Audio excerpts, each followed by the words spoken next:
Leo Varadkar says that 70% of people in Ireland are middle class. I suppose that's wonderful news for most of you out there. And he says that middle Ireland is even bigger than that. What he's trying to do is trying to suggest that most people in Ireland are comfortable and that he represents that comfortable middle.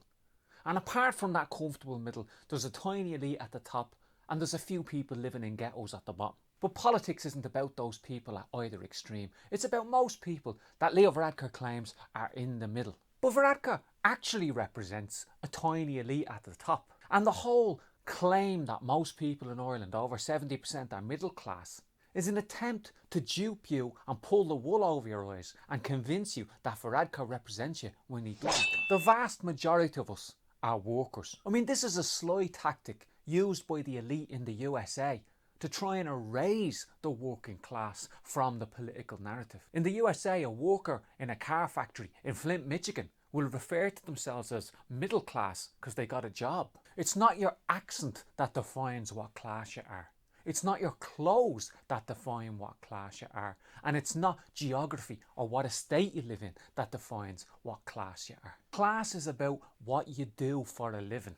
There are three things I'd like you to think about when you're trying to figure out what class someone belongs to.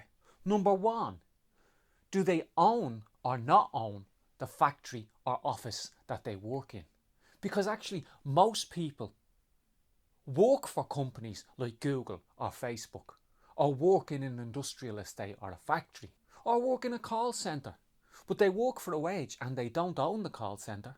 The person that owns the call centre or owns Google is a boss. Socialists would refer to them as the capitalist class. They're the class that own the factories, the offices, and own the machines we use to do our work every day. So that's the first question you got to ask. The second question you got to ask is, what is the person's relationship to exploitation? You see, in the old days, exploitation was very clear. The knight would come down on his little horse, put a sword into your face and say, give me half your field of crops as taxes.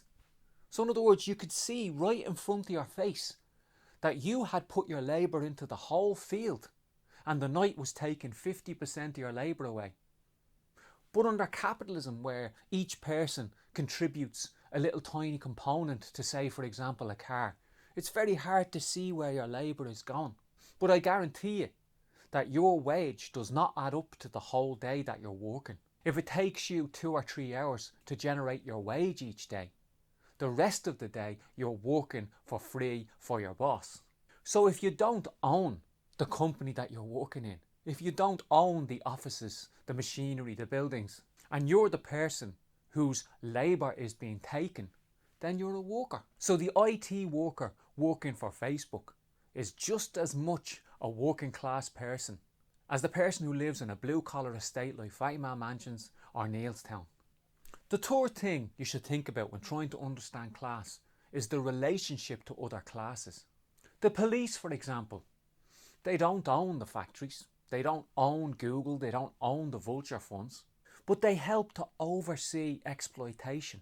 And on point 3, their relationship to other classes.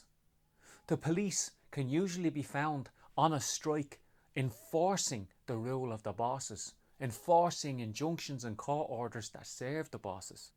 So while people from blue-collar estates will readily accept the term working class to define themselves, often you'll find that people who might have a slightly better accent will self-define as middle class. But the worker who works in a factory and lives in a blue-collar estate is a worker. A nurse with a Dublin 4 accent is a worker. Someone who works down in the IFSC doing IT is a worker. So Varadkar is using the term middle class to try and disguise the fact there is more that unites white-collar workers and blue-collar workers with each other than unites them with the elite that Varadkar truly represents.